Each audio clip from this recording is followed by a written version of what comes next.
தேவதை, நீ மண்ணில் பிறந்த மங்கை, அன்பை அள்ளி தந்த கங்கை. உன் வாழ்வெல்லாம் ஊதிச் சென்றாய் நேசமெனும் சங்கை.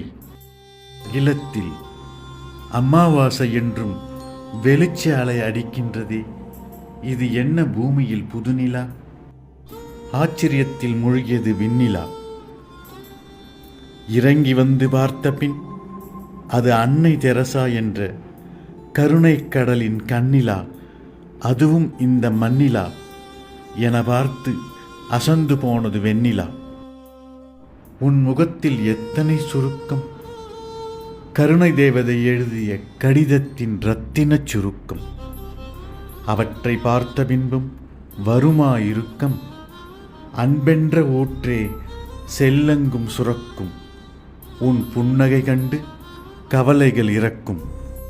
உன் முகவரிகள் அன்பின் முகவரி, ஆதரவற்றோரே அனுசரி என நெஞ்சில் எழுதிக்கொள் தினசரி என கற்று தந்தது உன் வாழ்க்கை வரிகள்.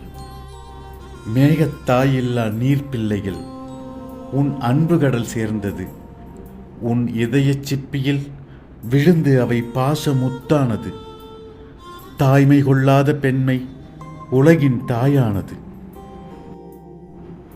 நோயுற்றவர்களின் பாயானாய், யாருமற்றவர்களுக்கு தாயானாய், பசித்தவர்களுக்கு உணவானாய், பார்வையற்றவர்களுக்கு ஒளியானாய், மூடர்களுக்கு அறிவானாய், தன் வாழ்வெல்லாம் பிறர்க்கு அளித்து வள்ளலானாய்.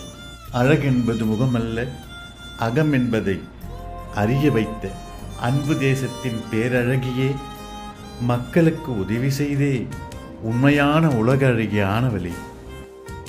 மனித குலத்தின் தேவை சேவை ஒன்றே என வாழ்ந்து காட்டிய பாவை, வெள்ளையாடை அணிந்த மெல்லிய மலர், அனைவரின் துன்பத்தையும் தன்னுள் சுமந்த சுமைதாங்கி.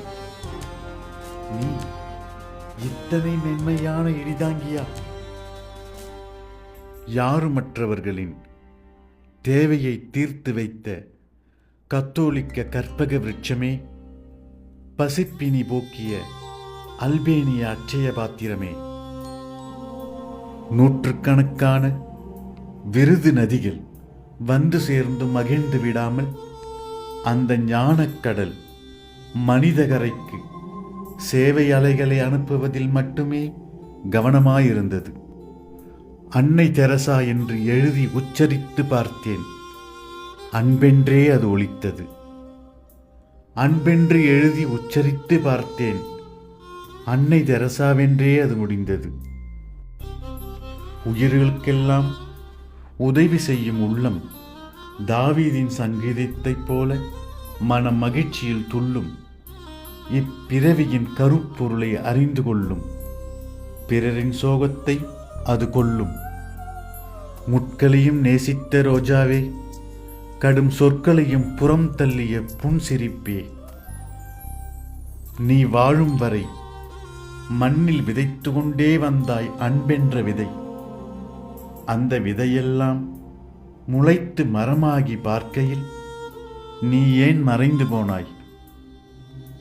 இறக்கும் வரை இரக்கம் கொண்டு வாழ்ந்த மனிதருள் புனிதரே, நீ மீண்டும் மண்ணில் பிறக்க வேண்டுமென இன்று வரை ஆண்டவரிடம் கண்ணீர் விட்டு அழுது தொழுது கொண்டிருக்கின்றன மெழுகுவர்த்திகள். அன்புடன், ராஜகுமாரன்.